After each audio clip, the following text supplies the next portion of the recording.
नमस्कार जी। हमारे साथ वकील जी भी हैं, डॉक्टर साहब भी हैं, किसान भी हैं, कलाकार भी हैं। तो आम आदमी पार्टी में सारे ही तरह के लोग हैं। आज हनुमानगढ़ इकाई ने मुझे इस प्रेस कॉन्फ्रेंस के लिए बुलाया। मैं सभी आम आदमी पार्टी के कार्यकर्ता जो हनुमानगढ़ ज़िले से जुड़े हुए हैं उन सब का मैं बहुत बहुत धन्यवाद करता हूं। मुख्य उद्देश्य हमारा ये था कि कल बीजेपी के राष्ट्रीय अध्यक्ष जेपी नड्डा जी यहाँ पधारे थे। थोड़ा सा मैं आपको फ्लैशबैक में ले जाना चाहूँगा। 28 तारीख को एक खबर छप गई थी कि ख्याली आ सकते हैं आम आदमी पार्टी में, हो सकते हैं सूरतगढ़ से प्रत्याशी।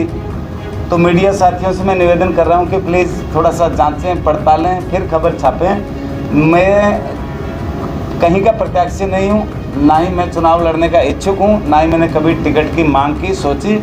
शायद मेरे जैसे हज़ारों कार्यकर्ता ऐसे हैं जो टिकट का या विधायक बनने का उनका सपना नहीं है। उनका सपना एक अच्छे विचार लेके जो आम आदमी पार्टी चल रही है उस पार्टी को सपोर्ट करना, उसमें से एक मैं भी हूँ। लेकिन आपकी ये खबर कि हो सकते हैं ख्याली प्रत्याशी, आप तो खबर छाप के घर जाके सो गए, दिल्ली में हंगामा हो गया।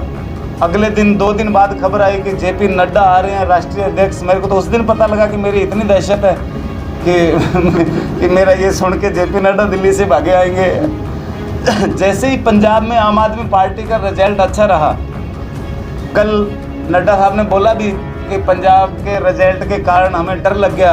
आप इतना जल्दी डरने लग गए, अभी तो शुरुआत ही हुई है। और उन्होंने जोर से चिल्ला के कहा कि हम राष्ट्रवादी हैं। किसने पूछा? किसी मीडिया ने पूछा था कि आप राष्ट्रवादी हो या नहीं? कोई हनुमानगढ़ की जनता ने पूछा था कि आप राष्ट्रवादी हो? अपनी तरफ से ही चिल्ला चिल्ला के आप वो फिर चोर की दाढ़ी में तिनके वाला सवाल आ जाता है कि अगर आप हैं तो फिर बताने की क्या ज़रूरत है? सारे हिंदुस्तानी राष्ट्रवादी है, कौन ऐसा है जो राष्ट्रवादी नहीं है? और अब पत्रकारों को भी लिखते हुए झिझकना नहीं चाहिए, क्योंकि आज धारा 124 सुप्रीम कोर्ट ने ख़त्म कर दी। धारा 124 का नाजायज़ फ़ायदा इस सरकार ने इतना उठाया कि जो भी कोई सरकार के खिलाफ बोलता था उसके खिलाफ धारा 124A में अंदर कर देते थे कि ये राजद्रोह है। 13,000 लोग अब तक गिरफ्तार हो चुके हैं, उसमें कम से कम 6,000 पत्रकार थे। वो अपनी बात, अपने विचार लिखने को भी स्वतंत्र नहीं है। एक कलाकार है हमारे श्याम रंगीला, श्री गंगानगर के पेट्रोल पंप पे खड़े होकर एक वीडियो बनाया कि पेट्रोल 100 रुपये लीटर पार हो गया। इसमें क्या हो गया भाई? ये तो सच्चाई है। लेकिन उस पर इतना दबाव, इतना प्रेशर डाला गया, पेट्रोल पंप के मालिक को धमकाया गया कि आप श्याम रंगीला पे मुकदमा दर्ज करो, नहीं तो हम आपका लाइसेंस कैंसिल कर देंगे। वो पेट्रोल पंप वाला मालिक भी गंगानगरिया था, बोला भैया आप लाइसेंस कैंसिल कर दो, मुझे जेल में डाल दो, मैं इस लड़के पे केस नहीं करूंगा क्योंकि इसने मेरे से पूछ के वीडियो बनाया है और वीडियो में सिर्फ ये बोला है कि पेट्रोल 100 रुपये पार हो गया। इसमें क्या बुरा हो गया? तो जिस भी पत्रकार ने लिखा, जिस भी एक आम आदमी ने जागरूक होकर बोलने की कोशिश की, उसको धारा 124A में जेल में डाल देते थे। 13,000 लोग जेल में बंद है। आज सुप्रीम कोर्ट ने, माननीय सुप्रीम कोर्ट ने संज्ञान लेते हुए उस धारा को पोस्टपोन कर दिया और उन लोगों की सबकी जमानत भी होगी जो सरकार के गलत रवैये के बारे में बोलते थे और बोलना भी चाहिए। नड्डा साहब ने कहा जी 5 चीज कैसे शुरू होती है? कार्यक्रम, कार्यकर्ता, कार्यालय। अरे कै 5 चीज लेने की जरूरत नहीं है। 5 कै का एक ही केजरीवाल ही ले लो ना, एक बहुत है। और 5 अगर आपने लेना भी है तो जब से हमारा सनातन धर्म शुरू हुआ, जब से हमारी सृष्टि शुरू हुई, जो 5 का महत्व है, 5 पीर, 5 प्यारे, 5 दरिया पंजाबी, 5 तत्व का पुतला बंदा, 5 वकार खराबी, 5 पांडव, 5 परमेश्वर, 5 नमाज खुदा की। और आज जो ज़रूरत है 5 की, वो बिजली की ज़रूरत है, वो शिक्षा की ज़रूरत है, स्वास्थ्य की ज़रूरत है, रोज़गार की ज़रूरत है। इन 5 पे तो आपने बात ही नहीं की। किसान बैठे देखते रहे, कभी ये बात करेंगे कि हमारे किसानों के लिए DAP खाद के लिए, बीज के लिए किसानों को खेतों में पानी नहीं मिल रहा, नहरें बंद पड़ी है, वाटर बक्सों की दिक्कत है, उसके लिए कोई शायद बोलेंगे, लेकिन उसका एक शब्द नहीं बोला। वोट दे दो जी, सरकार बना दो, डबल इंजन की सरकार बनाएंगे। मैं हनुमानगढ़ वासियों से निवेदन करता हूँ कि ये डबल इंजन भी बेच देंगे। जो पवन हंस हेलीकॉप्टर के इंजन बेच सकते हैं, वो डबल इंजन बना दोगे वो भी बेच देंगे। क्या आज से 5 साल पहले डबल इंजन की सरकार नहीं थी? यहाँ वसुंधरा जी थी और सेंटर में मोदी थे। तब भी तो आप एक ही थे ना। अब आप कह रहे हो जी अगर वहाँ और यहाँ दोनों हमारी सरकार होगी तो वो बजट काम आएगा। तो 5 साल पहले कौन थे? अब आप यहाँ भी बीजेपी की सरकार थी, वहाँ भी बीजेपी की सरकार थी, आपने क्यों नहीं उस काम को किया? हो सकता है राजनीति किसी के लिए धंधा होगा, राजनीति किसी के लिए बिजनेस होगा। मैंने भी यहीं के पत्रकारों ने जब मुझे पूछा था कि आप राजनीति में क्यों नहीं आना चाह रहे। तो मैं कहा मैं जिस दिन आऊँगा उस दिन राजनीति को सुधारने के लिए आऊँगा, ना कि राजनीति करने के लिए आऊँगा। जब मुझे दिल्ली बुलाया गया सबसे पहले यही बात हुई जी आप ज्वाइन करो। मैं कहा जी मेरे को राजनीति नहीं आती। बोले नहीं, हम राजनीति करना ही नहीं चाहते, राजनीतिक लोगों को जोड़ना ही नहीं चाहते, हमारे साथ सिर्फ समाज सेवाओं की टोली जुड़ना चाह रही है, जो समाज की सेवा करना चाह रहे हैं वो लोग जुड़ रहे हैं। और वो जुड़ने के बाद काम, हम जब तक खुद जागरूक नहीं होंगे काम नहीं हो सकता। मैं आपको सबसे बड़ा उदाहरण देता हूँ मेरे गांव का, जहाँ मैं पैदा हुआ हूँ 18 SPD में। आपको पता है सेम की समस्या है। सेम के लिए सरकार ने कितने बार 40 सालों में वहाँ पे कितना करोड़ों अरबों खरबों का बजट खा गए। लेकिन अब जब किसान जागरूक हुए, किसान खुद सेम नाले पे खड़े रहते हैं, 30 किसानों की डेली ड्यूटी लगती है और उस सेम नाले की खुदाई करवाई गई। जब JCB मशीन बाहर निकलती है तो किसान रोक लेते हैं, रुक जा भैया, 8 फुट 3 इंच खुदाई लिखी हुई है प्रपोजल में, ये 8 फुट 1 इंच कैसे हुई, 2 इंच कम कैसे है। तो वो वापस मशीन ला के डालता है, मशीन फिर खुदाई शुरू करता है। एक जगह 16 ट्रक पत्थर मंगाए गए थे उसके लिए, किसानों ने रोक दिया, बोला जी ये पत्थर तो रणसीसर की पहाड़ियों के कच्चे पत्थर है, जो आपके एग्रीमेंट के अंदर लिखा हुआ है वो तो क्या आपने ब्रांडेड पत्थरों का जिक्र किया है और अब आप टाइम पास के लिए ये लगा रहे हो। 15 ट्रक हमारे जाखड़ा वाली से जो माल था वो वापस उठवाया, क्योंकि जब नाश होता है तब राष्ट्रपति शासन लगता है और जब देश का सत्यानाश होता है तब जनता का शासन लगता है। तो जब सत्यानाश की कगार पे आ गया तो अब जनता का शासन लगना शुरू हो गया। एक चमत्कार दिल्ली का देखिए कि हमसे वो ज़्यादा पढ़े लिखे हैं दिल्ली वाले, वो राजधानी है भारत की। तो ऐसा नहीं हो सकता कि 70 में से 68 सीट ऐसे अंधभक्ति में दे दें।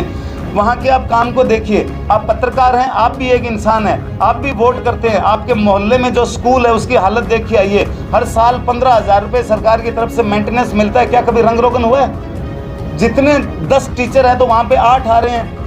कहीं किसी भी बिजली के ऑफिस में चले जाइए, बिल भरने वालों की लाइन लगी हुई है, वहाँ कोई आगे भरने वाला चाय पीने चला गया, उसके पास टाइम नहीं है।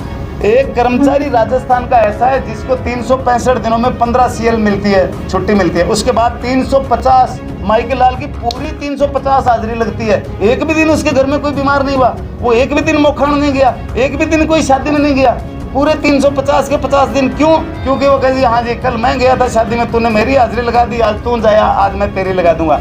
मॉनिटरिंग नहीं है, मैनेजमेंट नहीं है, सब चीज़ें हैं हमारे पास। मैं ये नहीं कहता कि कांग्रेस BJP ने कुछ नहीं बनाया, जितने स्कूल कॉलेज नहरें सड़कें बिजली विभाग वाटर वर्क्स विभाग सब उन्होंने बनाए हैं, लेकिन आज वो मैनेज नहीं हो रहा है। आज मैनेज इसलिए नहीं हो रहा है कि करोड़ों रुपए का वाटर वर्क्स लगा दिया, एक पाइप लीक है जिसको जोड़ने का मात्र 500 रुपये खर्चा है, उस 500 के बदले में 7 गाँव में पानी नहीं पहुँच रहा है। हर स्कूल में PTI है। आप पता करिए हनुमानगढ़ जिले के खेल के बेस पे कितने PTI लगे अब तक, क्योंकि ये जागरूकता कभी की नहीं गई।